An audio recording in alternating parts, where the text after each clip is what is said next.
Mortgages 101, and if you're a realtor or a loan originator, a special message for you at the end.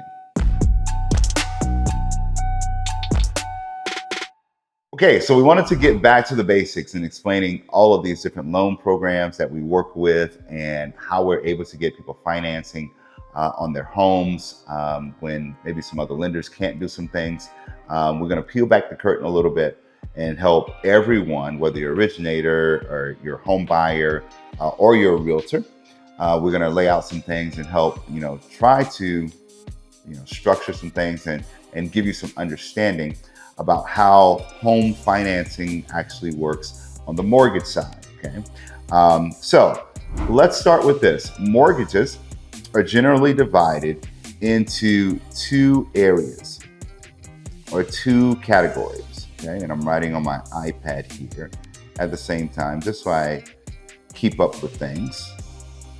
They're divided into two categories. First, there is qualified mortgages, and then there is non-qualified mortgages. And people ask me all the time when I say that, who is qualifying the mortgage?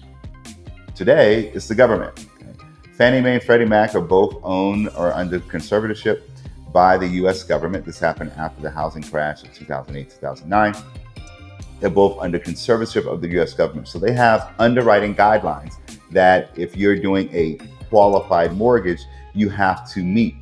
By the way, your mortgage is then, after you close, it's going to be packaged and sold on the secondary market or on the stock market. It's going to be sold as what we call a mortgage-backed security. So your mortgage will be sold and traded on the stock market, but your mortgage has to meet certain underwriting guidelines in order to be packaged and sold. It has to be a qualified mortgage in order to be packaged and sold. So let's talk about what those qualified mortgages are. Those qualified mortgages are conventional loans, VA loans, USDA loans, and FHA loans. Okay, so first, conventional loan. Conventional loan is going to be your pretty well qualified buyer, pretty good FICO scores, pretty stable job. Your minimum down payment on a conventional loan, 3%. Okay, your PMI, your private mortgage insurance, even putting smaller amount down, is going to be less on a conventional loan than it potentially is on a FHA loan or a USDA loan. Your FHA and USDA doesn't have necessarily PMI, it has a MIP, mortgage insured premium. It's generally the same thing, okay? It's an extra insurance that you have to pay.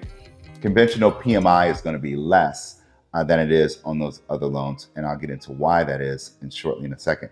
Conventional loans, 5% down if you're a first-time home buyer. 3% down if you're a first-time home buyer. You are considered a first-time home buyer if you have not owned a home in the past 3 years, okay? If you have not owned a home in the past 3 years, you're a first-time home buyer again, and you can buy with as little as 3% down. VA loans, 0% financing for qualified veterans. USDA loans, now this is 0% financing also. However, there are only certain areas of the US that allow you to use the USDA loan. Most people think that this is only very rural areas, and in general, that's true. However, we help a lot of families in Hawaii. Shockingly, 50% of Oahu is actually USDA territory. So if you live in Oahu, basically Ever Beach westward is USDA territory. And a good bit of the North Shore also. So there's a lot of land in the US that's USDA people really don't know about. I'm actually going to put a link to the USDA map where you can look up whether a certain area is, you put in an address and see whether it's USDA approved. Then you have FHA loans. FHA loans are for more, I'd say, credit challenge. I mean, the credit qualifications are a little bit less stringent than a conventional loan. The down payment is 3.5% down. However, many of your down payment assistance programs are FHA loans that are, wrapped in a down payment assistance blanket. Usually it's the FHA portion, the 96.5% portion, and then the other 3.5% might be down payment assistance or a second mortgage or something like that. We actually have multiple programs for down payment assistance that's actually 100% financing, even if you're not a veteran. You can do FHA or 100% financing on an FHA loan because you're carrying a first and a second mortgage on the home if you do qualify. So that's the general. And generally, hey, when you're talking to a loan officer at a bank or something like that, these are really, the loans that they are talking about. Okay. But what they don't tell you or don't get into, because many of them don't have access to it at a standard bank or standard lending institution, they don't have access to this other side of financing. This other side of financing is not a qualified mortgage. It is a non-qualified mortgage. Sometimes you might hear people say a non-agency loan, okay? And when they say non-agency, what are they talking about? The agencies they're talking about is Fannie Mae, Freddie Mac, or you might hear some people say a portfolio product or something like that. There are literally hundreds of lenders on the non-QM side that will finance the purchase of a home. Some of these could be long-term financing. Some of these could be what I call Band-Aid programs. Okay, and I'll get into what some of these non-QM programs are, because sometimes you're getting into the home and then refinancing into a conventional loan or a different type of loan. Because if you typically, if you're doing a QM loan, you have to have your taxes straight. You have to have income for a certain period of time or a job for a certain period of time based on the guidelines for that program. If you didn't file your taxes, and we get this all the time, let's be real about this. The government is not going to let you not file your taxes on your $250,000 of income where you wrote off, or not file your taxes or let you write off $200,000 of your $250,000. So you made $250,000, but you're only, you only pay taxes on $50,000 because you wrote off so much, you're a business owner and everything. If you plan to buy a home, you cannot write off a bunch of your income and do a qualified mortgage. Okay. Now, before we get into some of these non-qualified mortgages, you should know the benefit to a qualified mortgage is that the interest rate is usually, I would say 2%. I would say 2% to 1.5% lower than it is on a non-QM loan. You should expect the non-QM loans to be slightly higher in interest rates. For some people, they don't care. They want the house. For other people, that's a deal breaker, but it's your choice, okay? My job as an originator, as a loan professional, is to give you options. You then choose what those options are based on your particular situation. So let's talk about some non-QM programs. The most common non-QM programs is probably going to be a business bank statement loan. This is where a person does not have to file their taxes or have their taxes up to date, but we're going to do a bank statement loan. We're going to look at 12 months or 24 months, depending on the program, of your deposits. Whether you've been making money in your business, look at the deposits into your bank account, and then we're going to measure your income based on that. We do subtract your debts. Look at your there is a DTI, debt to income ratio, that you have to meet, but it allows you to count more income. Let's say you made $250,000, but you wrote it off on your taxes because maybe you weren't planning to buy, you didn't know. You made $250,000, you wrote off $200,000, and your taxes say $50,000. You pay taxes on $50,000. We are going to count the deposits into your bank account. Now, what most people don't know is, although you may not have a business, we can also do a personal bank statement loan. All of these, by the way, have varying down payment amounts based on who the lender is, okay, or who the wholesale company is that we're going to do this. So we have personal bank statement loans, access to do that. That's also an option. My favorite, personal bank statement, maybe that you don't own a business, but you have some situation going on where you can't qualify a conventional, we put you over into a personal bank statement. By the way, many of these are purchase loans and refinance loans. You can do refinances on these also. DSCR loans. This is my favorite. Probably my favorite loan that's not a VA loan, okay, is a DSCR. This is a debt servicing coverage ratio loan. This is for an investor, or this is on an investment property. This is a loan that you can actually use the income that is coming in from the property in order to qualify for the mortgage. It's pretty amazing. Actually, there's a video on my YouTube channel that says the best investment vehicle that you're not using. It's actually a video of me and my lovely wife. We actually use these for her to buy properties solely in her name, but it's a really, really great product. Then you have VVOE, verification of employment loans.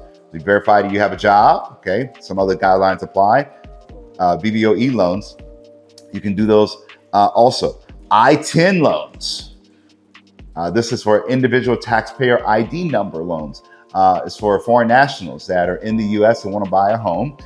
You can have do an I-10 loan. You have 1099 loans. You have 1 day out of bankruptcy loans. Okay, you have people that will finance that. Over here, conventional VA, USDA, and FHA, all of them have seasoning requirements post-bankruptcy, sometimes 2 to 3 to 4 years, okay? But with on the non-QM side, you have these other programs. You have P&L loans for business owners, just a loan that's based on your P&L from your business. So there's literally hundreds of programs on this side that most people don't know, because most people will go to a bank and they will say, you have to have 2 years of being in a business, 2 years of owning your business. You wrote off too much on your income, all of these certain things that they will tell you on the QM side. And the problem is that those people don't tell you that, hey, there's other places you can go. You can come talk to somebody like me, who is a mortgage broker, and they have access to other programs to help you get financing and get into homes. They'll just tell you, sorry, you don't qualify. You need to wait a year and then come back. Challenge with them telling you that is, the reality is, they don't tell you the other side of this business. And guess what? When I was a retail loan officer, I didn't even know that there was another side of the business that actually existed. I thought the loans that we offered were the loans that were available. I thought there were certain things you couldn't do. Turns out there's a lot of programs on the non-agency side that you can actually do. Actually, we have access to a no-doc loan. This is where you don't have any income, you don't prove any income, no income documents, no tax returns, no nothing. You have 20% down, even if you don't have a job, and 20% down and 12 months of reserves, we can finance that home. We've done that up to $1.1 million. We finance in those situations with no job. Okay, it's what I call a Band-Aid loan. By the way, if you're a realtor and you have a client, that client has 20% down, there is never a reason for you to fall out of escrow. Okay, because even if you don't qualify based on the DTI standards of the qualified mortgage side, you should be calling us and say, hey, I got a client 20% down. We need to do a no-doc loan in order to help get them into a home. We straighten the stuff out, and then a year from now, refinance them into a qualified mortgage. So although these interest rates are sometimes higher, they are not for 30 years or something like that. They are a Band-Aid to repair a situation, work on their finances, and then get into a qualified mortgage where the interest rate is lower. So if you're a loan originator and you only have access to qualified mortgage programs, and you're turning people away and you're saying no to clients, and you're telling your realtor partners no, there is a better way. Because if you have access to more programs, it's an opportunity to fulfill your calling of helping more families. And also it's an opportunity for you to make more income. Okay. People ask me like, hey, Major, you're a $100 million producer. How do you do that? Well, I'm very heavy VA. You can look me up and you can see that. But also we do a lot of non-QM stuff, a lot of funky stuff that other people turn away. And I get phone calls from other loan originators, probably 2 or 3 a month. And they say, hey, how are you able to get my client, it's not your client anymore, it's my client now, my former client into a home? And I tell them, hey, we did a different program. They didn't qualify FHA, but we did this. They didn't qualify conventional, but they had a strong down payment. So we did this. I have access to a different program. So if you're consistently telling people no in this market where volume is down, you should be calling us up and having a conversation with us. If you are a realtor, wouldn't it make sense to work with a team and work with people who have access to a plethora of products so that if your buyer doesn't fit in one cookie cutter scenario, they can find a solution for your buyer? Okay, that's what we do. And when we say brokers are better, we do not mean that we're better people. Okay, I have a lot of friends that are retail loan originators, work for banks and stuff like that. Great people, some of the greatest people you've ever met in your life. I mean, and we mean that brokers are better for the realtor because you have a one-stop shop. If we can't get it done, it's likely it can't get done. Okay, and we're better for the buyer.